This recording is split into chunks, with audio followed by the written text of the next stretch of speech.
Assalamualaikum warahmatullahi wabarakatuh. Nama saya Gibran Aris Yusitira, semester 5, Prodi Tasawuf Psikoterapi.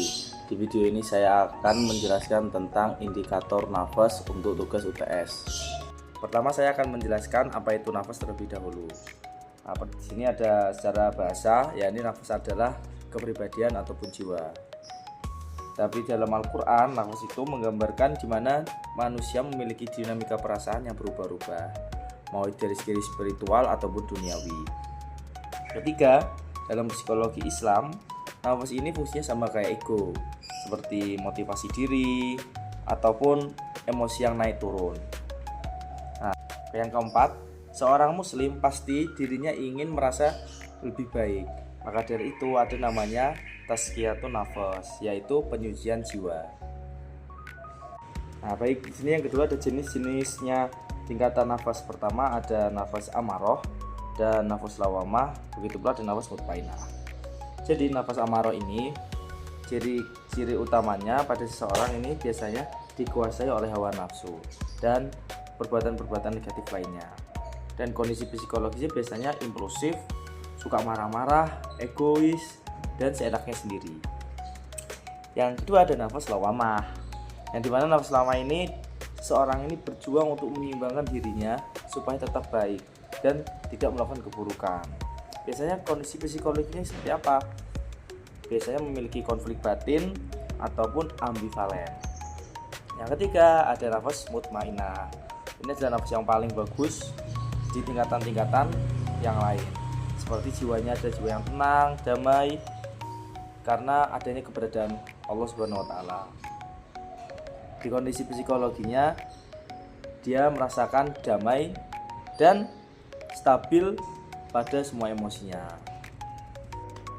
Ini adalah tingkatan nafas-nafas tersebut. Tetapi saya akan tekankan hanya dua nafas, yakni nafas lawamah dan nafas mutmainah. Baik, saya ambil rujukan dari jurnal Lawamah Personality Dynamic of Gen Z Teenager in Islamic Perspective, yang dimana penulisnya adalah Raihani dan kawan-kawan. Dimana ditemukan satu permasalahan. Yang pertama, Gen Z ini sering berada pada fase pertumbuhan, dimana mereka mencari jati diri mereka masing-masing. Dan kedua, mereka ini sadar akan kesalahannya, tetapi mereka itu belum bisa merubah menjadi lebih baik atas kesalahan-kesalahannya, walaupun mereka sadar bahwa yang mereka lakukan itu salah. Dan ketiga, masih ada dorongan antara duniawi dan spiritual. Jadi anak-anak Gen Z ini masih ingin mengetahui hal-hal duniawi seperti ingin bersosial media ataupun sosial lainnya. Baik, contohnya seperti berikut. Contohnya di sini ada satu contoh di mana seorang anak Gen Z remaja ini sering sekali scroll TikTok. Dia tahu bahwasanya yang dia lakukan ini adalah hal yang buruk, sehingga dia sering membandingkan dengan orang lain yang lebih berhasil. Nah, itulah nafas lawamah, di mana dia sudah mengetahui dirinya bahwa itu adalah perbuatan jelek, tetapi dia tidak bisa berhenti akan perbuatan jelek tersebut dan selalu mengulanginya. Untuk nafas mutmainah, saya ambil rujukannya dari jurnal The World Framework for Islamic Psychology and Psycho-Spiritual Well-Being, yang dimana penulisnya adalah Rothman dan UTZ. Nah, di sana di jurnal tersebut ditemukan bahwasanya nafas mutmainah adalah puncak dari kesejahteraan jiwa yang baik, di mana jiwa-jiwa ini sudah berdekatan diri kepada Tuhan. Kedua, ciri-cirinya jiwanya adalah tenang, sabar, dan tidak mudah emosi dalam segala urusan duniawi. Dan ketiga, orang-orang seperti ini biasanya mencapai tingkatan tertinggi yang dimana sudah dianggap oleh semua orang menyatu dengan adanya kesadaran diri kepada Allah Subhanahu wa taala. Sekarang bagaimana strategi pengembangan menuju mutmainahnya?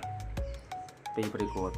Seperti yang kita ulas tadi, nafas lawamah adalah nafas yang dimana orang itu menyadari bahwa dirinya salah, namun belum bisa memperbaikinya. Gimana strategi pengembangannya? Dengan cara muhasabah, zikir, dan belajar bersabar tentunya. Dan tidak lupa refleksi diri. Sedangkan nafsu mutmainnah yang kita kenal dengan nafsu yang baik dan tidak mudah emosi ataupun hati yang tenang, itu dapat kita kembangkan dengan cara ibadah dengan konsisten, zikir hati, dan mengikuti kegiatan-kegiatan sosial di luar yang positif. Dari kesimpulan semua presentasi saya, pertama, ada nafas adalah inti dinamika psikospiritual manusia. Dan yang kedua, ada Genzi saat ini berjuang di lawamah, tetapi membutuhkan pendamping juga untuk mencapai ke nafsul mutmainnah. Ketiga, tujuan akhir dari nafas sendiri yakni adalah menjadi hati yang suci, yakni dengan cara tazkiyatun nafas. Sekian dari saya penjelasan dari nafsul lawamah ke nafsul mutmainnah untuk tugas UTS kali ini.